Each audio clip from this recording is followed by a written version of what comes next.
John Furniss is a blind woodworker. He creates all his pieces completely by touch and uses special measuring tools made for the blind.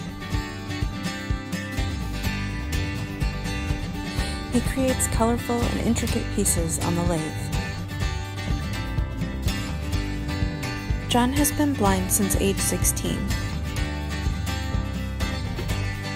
His teacher was also blind and taught John adaptive measuring and wood turning techniques. John says he's got a computer design program in his mind. He imagines his design and makes it come to life on the lathe.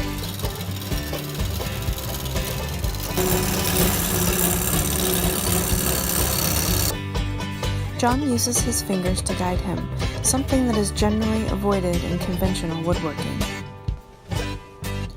When he's not woodworking, John likes to volunteer in the community and sometimes speaks at schools on blind awareness. You can find out more about John on Instagram, Facebook, and theblindwoodsman.com.